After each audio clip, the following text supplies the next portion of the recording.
हैं और चर्चित चेहरा है, फिर भी हमारे दर्शकों को आप अपने बारे में बताइए। यहाँ तक हमको पता है कि आपको लोग बाहुबली के नाम से जानते हैं, अमित बाहुबली के नाम से जानते हैं, लेकिन फिर भी दर्शकों को थोड़ी अपने बारे में जानकारी दीजिए। सबसे पहले तो मैं आप चैनल के माध्यम से मीरा भाईंदर के शहर के मेरे तमाम जितने भी भाई बंधु और जितने भी मेरे लोग हैं, शहर वासियों को दिवाली की ढेर सारी शुभकामनाएं देना चाहता हूं। दिवाली का पर्व शुरू है और मेरे सभी शहरवासियों को दिवाली की शुभकामनाएं देता हूं। और मैं आपको ये बताना चाह रहा हूं कि मैं काफ़ी समय से सोशल वर्क में बहुत कम एज से मैं सोशल वर्क की मैंने शुरुआत की है और मैं लगातार समाज के लिए कार्य करते आ रहा हूं। और मुझे पॉलिटिकल 10 साल का पॉलिटिकल एक्सपीरियंस भी है और उसके अलावा मैं हट के अपने समाज कार्य करते रहता हूं। आप भारतीय जनता पार्टी से भी शायद जुड़े हुए हैं और अभी तो चुनाव का माहौल चल रहा है, तो क्या कहना चाहेंगे? मेरी शहर की जनता से यही अपील है कि शहर का विकास इस वक्त मीरा भाईंदर का जो विकास है सबसे बड़ा मुद्दा बना हुआ है। बाकी और कोई मुद्दा नहीं है। हमें जाति धर्म से ऊपर उठकर जो शहर का विकास कर सके, हमें वो चेहरा लाना है। और मेरे नज़र में और लोगों की भी यही मांग है, लोगों के नज़र में भी आज नरेंद्र मेहता से बड़ा चेहरा कोई मीरा भाईंदर शहर के लिए नहीं जो शहर का विकास कर सकता है। तो मेरी जनता से अपील है आपके माध्यम से कि ज़्यादा से ज़्यादा लोग इस चुनाव अभियान में शामिल हों और ज़्यादा से ज़्यादा लोग भाजपा को, नरेंद्र मेहता को सपोर्ट करें, ताकि वो जो शहर का जो विकास रुका है पिछले 5 सालों से, उस शहर के विकास में को गति मिले और हमारा जो शहर मीरा भाईंदर है उसका हमारे राज्य में, देश में नाम ऊंचा हो। अमित जी, ये जो प्रेस कॉन्फ्रेंस आपने रखा है, मेन मुद्दा क्या है ये कॉन्फ्रेंस रखने का? प्रेस कॉन्फ्रेंस रखने का मेन यही मकसद है कि आप लोग के माध्यम से मैं जनता को ये अपील कर सकूं कि आप नरेंद्र मेहता को वोट दीजिए। इलेक्शन का माहौल है, भाजपा को वोट दीजिए। जो शहर के रुके हुए विकास है उनको गति देने के लिए आप हम सबके साथ मिलकर अपना योगदान कीजिए। और जैसा कि आप जानते हैं कि जो मीडिया है उसको हम देश का चौथा स्तंभ माना जाता है, तो आप लोग का जब साथ होगा और आप लोग के माध्यम से जब बात होगी तो बात घर घर तक जाके पहुंचेगी। तो मेरा आप लोग से भी ये अनुरोध है, आप लोग से भी ये अपील है कि आप भी हमारे इस योगदान का, हमारे इस लड़ाई का एक हिस्सा बने, ताकि जो भी सच है वो जनता के सामने जाए और जो अच्छा कैंडिडेट है उसे जनता चुन के लाए। इस बार मीरा भाईंदर के विकास में नरेंद्र मेहता का नाम सबसे पहले आता है और लोगों में अक्सर सुनाई देता है। इस बार उनको टिकट मिला है, आखिर क्यों टिकट मिला आप बता सकते हैं? और दूसरी बात, उनके कार्यों को थोड़ा उजागर कीजिए। जैसा कि आप जानते हैं कि शहर की जनता ने ही उनको एक नाम दिया है विकास पुरुष। ऐसे तो उनके काफ़ी नाम हैं, विकास पुरुष, मेट्रो मैन, जैसे जैसे लोग वैसे वैसे नाम देते हैं। और ये शहर की जनता जानती है कि जो विकास कार्य नरेंद्र मेहता के कार्यकाल में हुआ है वो विकास कार्य आज तक मुझे लगता नहीं किसी के कार्यकाल में हुआ होगा। पिछले 5 साल से तो जनता तो त्रस्त है, परेशान है। लॉकडाउन से लेकर लॉकडाउन से उभरे नहीं कि रोड की समस्या, पानी की समस्या, सारी चीज़ों से जनता त्राही है। तो इस बार जनता ने भी ठाना है कि हमको नरेंद्र मेहता को ही चुन के लाना है, क्योंकि जो 2014 से 2019 तक जो विकास कार्य मीरा भाईंदर में हुआ है वो मीरा भाईंदर शहर की जनता भली भांति जानती है।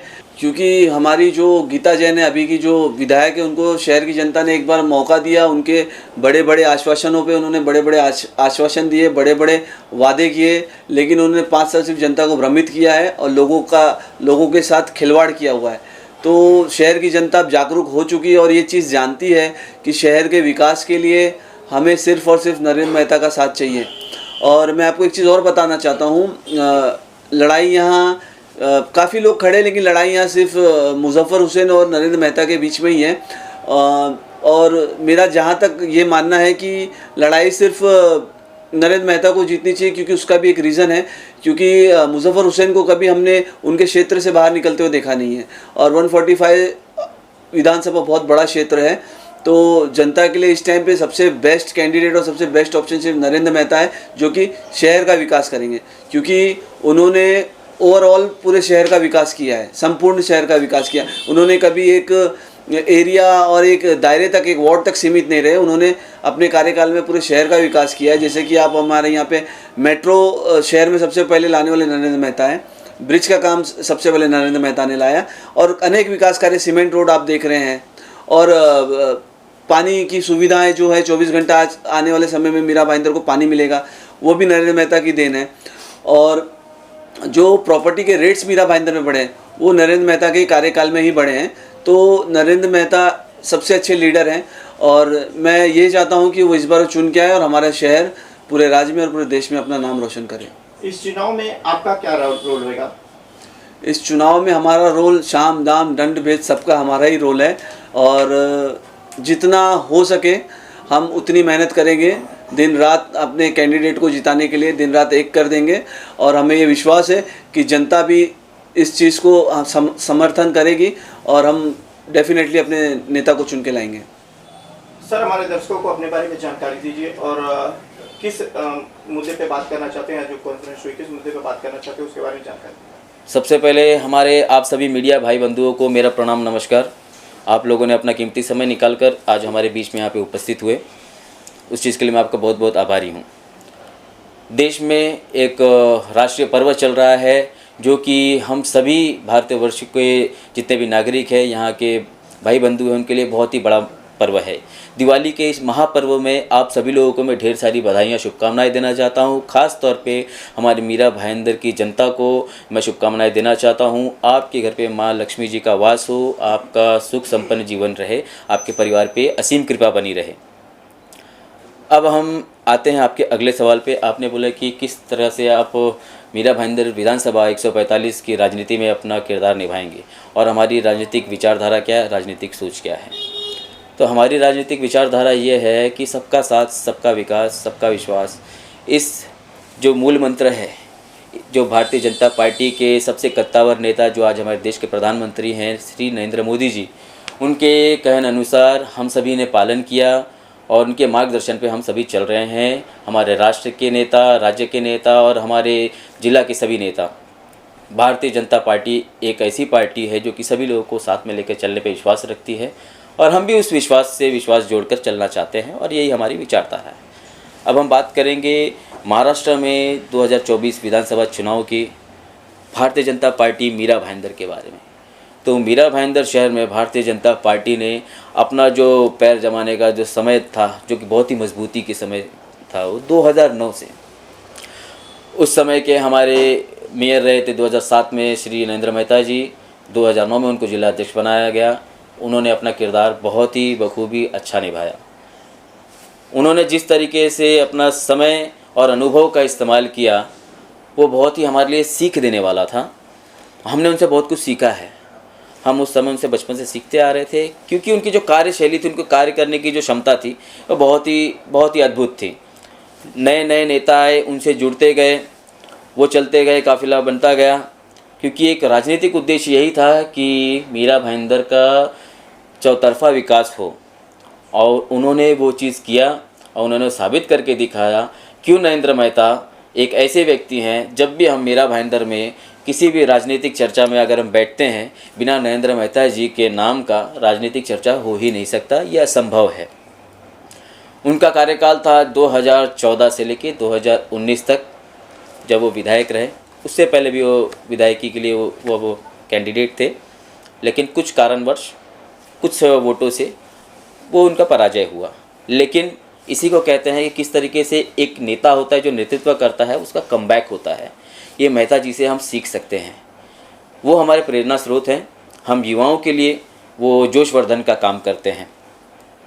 तो जिस तरीके से मेहता जी ने कमबैक किया 2014 से लेकर 19 के इस कार्यकाल में, और आप सभी लोगों ने देखा होगा, मीरा भाईंदर की जनता ने देखा होगा कि किस तरीके से हमारे माननीय उस वक्त के मुख्यमंत्री श्री देवेंद्र फडणवीस जी हमारे मीरा भाईंदर में आते रहे, और लगातार उनका दौरा शुरू रहा। और सिर्फ वो आते थे तो एक पर्यटन के रूप से नहीं आते थे कि यहाँ पर आए घूम फिर कर, नहीं। नरेंद्र मेहता जी ने उनको यहाँ पर इनवाइट किया, उनका प्रवास करवाया, उनको यहाँ की समस्याओं के बारे में बताया, यहाँ की सड़कों के बारे में बताया, यहाँ की पानी की समस्या के बारे में बताया, यहाँ पे रेल की समस्या के बारे में बताया। काफ़ी ऐसे जो विकास के काम थे जो अटके हुए थे एक समय पर, जब उस समय राष्ट्रवादी की सरकार थी, कांग्रेस की सरकार थी, और जब मीरा भाईंदर शहर में और हमारे राज्य में भाजपा की सरकार आई तो उन्होंने ये चीज़ को निश्चित किया कि किस तरीके से अगर राज्य में हमारी भारतीय जनता पार्टी की सरकार है तो हमारे शहर में विकास कैसे लेकर आया जाए। तो विकास कार्य उन्होंने सबसे पहले शुरू किया कि पानी की समस्या, उन्होंने पानी की समस्या दूर करने का प्रयास किया। काफ़ी कितने करोड़ MLD जो हमारे शहर की कमी थी, जो ज़रूरत थी, उनको पूरा किया। पानी की समस्या से सबसे महत्वपूर्ण थी। दूसरी सड़क की जो व्यवस्था थी बहुत ही दर्दनाक थी, बहुत ही असमंजस में पड़े थे लोग कि भाई अब वो क्या करें, ऐसी स्थिति थी। लेकिन उन्होंने हर सड़क को उसी वक्त अपने विजन में लेकर आए कि कैसे हमको हर गली गली में हमको कंक्रीट के रोड्स बनाने हैं, जहाँ पर कि हर साल जो मेंटेनेंस के जो कॉस्ट थे, बारिश होती थी, बरसात होती थी, उससे पहले उसको रिपेयरिंग किया जाता था। लाखों करोड़ों के फंड्स वहाँ चले जाते थे जो कि सरकारी कार्यों में इस्तेमाल किए जा सकते थे। उसके बाद उन्होंने ध्यान दिया कि किस तरीके शहर के नागरिकों को लोकल ट्रेन में चढ़ने उतरने में, आने जाने में समस्याएं होती थी। काफ़ी लोगों की इस वजह से हादसे में मृत्यु भी हुई है, जो कि बहुत ही खेदजनक रहा। इस चीज़ पर उनकी नज़र गई, उन्होंने मेट्रो लाने का यहाँ पर प्रयास किया और वो मेट्रो लेकर आए। आप लोग को जानकारी दे दूँ कि ये जो मेट्रो लाइन था वो सिर्फ दहीसर तक था, वहाँ से घूम गया था। लेकिन नरेंद्र मेहता जी ने माननीय श्री देवेंद्र फडणवीस जी को इस चीज़ का आभास करा है कि हमारे मीरा भाईंदर शहर की जो उस वक्त की 15 लाख की लगभग की संख्या थी, जनसंख्या थी, आज 17 लाख प्लस है। उस समय भी हमारे शहर की ज़रूरत है मेट्रो की, किस तरीके से और किस तरीके से हमारा शहर एक ऐसा विकसित शहर होना चाहिए। उनके मन में ये विज़न था, उन्होंने इसको फिर कमिश्नरेट किया, यहाँ पर मेट्रो लाइन लेकर आए, यहाँ पे ब्रिजेस लेकर आए।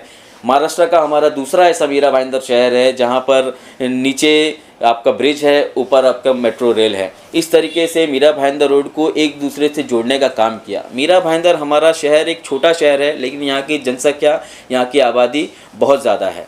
तो उसी चीज़ को ध्यान में रखते हुए श्री नरेंद्र मेहता जी ने मीरा भाईंदर शहर को विकास की गति पर लेकर आने का कार्य किया। लेकिन 2019 के विधानसभा चुनाव में कुछ ऐसी चीज़ें थी जो कि नरेंद्र मेहता जी की छवि को धूमिल करने का प्रयास किए। विरोधियों ने एक दूसरे के साथ में हाथ मिलाकर पीछे पीठ में खंजर घोंपने का कार्य किया, और जब सभी विरोधी मिल गए नरेंद्र मेहता जी के विरुद्ध में ऐसी बातें करने लगे, ऐसे उन्होंने भ्रम फैलाने लगे कि नरेंद्र मेहता जी के उनके मान सम्मान को भी ठेस पहुंचा और पार्टी को भी इसका भुगतना पड़ा कि किस तरीके से नरेंद्र मेहता जी के बारे में अगर उनकी छवि को धूमिल की जाती है तो सिर्फ मीरा भाईंदर में पार्टी को ही नहीं, नरेंद्र मेहता जी को ही नहीं, हम सभी जनता जो जितने भी उनके समर्थक हैं, भारतीय जनता पार्टी के समर्थक हैं, भारतीय जनता के वोटर हैं, उन सभी को दुख हुआ। क्योंकि 5 साल वर्सेस अगर 5 साल की अगर हम देखा जाए तो हम नरेंद्र मेहता जी के जो वचन पूर्ति थे उनकी 5 साल, और गीता जैन जी के जो उनके 2019 में जो चुनकर आई निर्दलीय विधायिका, जिन्होंने नरेंद्र मोदी जी का नाम लेकर, भारतीय जनता पार्टी का नाम लेकर ये कहा कि अगर हम चुनाव जीतते हैं, नरेंद्र मोदी जी को हम चाहते हैं। उन्होंने एक नारा लगाया था, आपको एक जानकारी दे दूं कि मोदी तुझसे बैर नहीं, मेहता तेरी खैर नहीं। ये उन्होंने नारे लगवाए थे और ये बहुत ही नकारात्मक नारा था। आपने नाम लिया मोदी जी का, आपने नाम लिया कि भाजपा का कि हम जीतेंगे चुनाव तो हम भाजपा को समर्थन करेंगे। लेकिन जो भारतीय जनता पार्टी और शिवसेना ने मिलकर जो युति में, महायुति में चुनाव लड़े थे, दोनों जीत कर आए थे और हमको बहुमत में सीटें मिली थी, इन लोगों ने वो धोखा देने का काम किया, पीठ में खंजर घोंपने का काम किया। और उन्हीं के साथ में मिलकर जब उद्धव बाला साहेब ठाकरे के हाथ में जब शिवसेना थी, जब अविभाजित शिवसेना थी, उस वक्त में उनके साथ में जाके इन्होंने हाथ मिला लिया। जब इनको ऐसा मौका परस्ती की बात किया जाए, ये उनकी तरफ हो जाती हैं। तो मेरा ये मानना है कि एक लोटा किसी का नहीं होता। तो मेरा मानना है कि मीरा भाईंदर की जनता काफ़ी समझदार है, लेकिन हमको उनको ये चीज़ें जानकारी देने की आवश्यकता है। घर घर में जाकर हम सब ये चीज़ बताएंगे। हम युवा, हम जितने भी पदाधिकारी हैं, हम पार्टी के कार्यकर्ता हैं, हमारा एक कर्तव्य बनता है कि हम जनता के बीच में जाएं। आप सभी के माध्यम से जाएं, आप मीडिया बंधुओं के माध्यम से जाएं, ताकि आप ये ज़्यादा न्यूज़ चलाएं और लोगों के घर तक पहुँचे, लोगों के दिल दिमाग में ये बात पहुँचे कि किस तरीके से इस मीरा भाईंदर शहर के लिए नरेंद्र मेहता जी एक अति आवश्यक विधायक के रूप में काम करने वाले, एक विकास पुरुष के नाम पर जो जाने जाते हैं, वो काम करने के लिए सक्षम है। और विधायक के रूप में हम उनको चुन के लाएंगे और आने वाले समय में हमको ये पूरी उनके ऊपर विश्वास है कि उनको मंत्री भी बनाया जाएगा और हमारे लिए गर्व की बात होगी। दूसरी बात, मैं ये कहना चाहूँगा ऐसे लोगों से आप सतर्क रहे जो पिछली बार आप लोगों के साथ में जो भ्रमित करने वाला कार्य किए थे कि मोदी जी का नाम लेके, भारतीय जनता पार्टी का नाम लेके आप लोगों से वोट लिए थे और सारा भाजपा का वोट उन्होंने अपनी तरफ में काटा था, ये कह के भ्रमित करके मेहता जी के खिलाफ नकारात्मक प्रचार करके और अपने खिलाफ अपने लिए प्रचार किया उन्होंने मोदी जी का, योगी जी का, सभी लोग का नाम लेकर, भारतीय जनता पार्टी का नाम लेकर। इसी के साथ मैं कहना चाहूँगा आने वाले 20 तारीख को जो चुनाव है उसमें आप बढ़ चढ़कर वोट दीजिए, आइए और ज़्यादा से ज़्यादा उसमें अपने सहभागी दीजिए और हमारा वोट प्रतिशत है तो उसको बढ़ाइए। जिस तरीके से प्रधानमंत्री मोदी जी ने कहा कि बटेंगे तो विरोधी अपनी महफिल जमाएंगे, योगी जी ने कहा बटेंगे तो कटेंगे, तो हमको इसी चीज़ पर ध्यान देना है कि ना हमको बटना है, ना हमको कटना है और ना हमको छटना है। और हमको छाटना ऐसे नेता को है जो कि हमारे देश के, हमारे मीरा भाईंदर के, हमारे राज्य का विकास कर सके और ऐसी विजनरी नेता के साथ में हमको कंधे कंधा मिलाकर खड़े रहना है। यही मैं आशा करता हूं कि आप लोग वोट देने के दिन, जब चुनाव के दिन आप लोग ज़्यादा भारी संख्या में वोट देने के लिए आप निकलेंगे, मेरा आप सभी लोगों से अनुरोध है कृपया करके हमारे इस मीरा भाईंदर में जो तरक्की, जो विकास रुके पड़े हुए हैं उसको वापस से प्रगति में लाने के लिए आप सभी लोग का हमें सहयोग की आवश्यकता है। तो कृपया करके आप सभी लोग ज़रूर आए, बढ़ चढ़कर हिस्सा लें और पूरे दिलो जान से इस चुनाव में एक उत्साह की तरह, एक पर्व की तरह मनाएं और भारतीय जनता पार्टी की सरकार इस महाराष्ट्र प्रदेश में, मायावती की सरकार, इस मायावती की सरकार को महाराष्ट्र प्रदेश में फिर से दोबारा से लेकर आए और महाराष्ट्र को, इस देश को, इस राज्य को, हमारे मीरा भाईंदर को फिर से एक बार प्रगति के राह पर ले आए। अपने शब्दों को इसी के साथ में विराम देना चाहूँगा। भारत माता की जय, वंदे मातरम, जय हिंद, जय भाजपा, तय भाजपा। नमस्कार।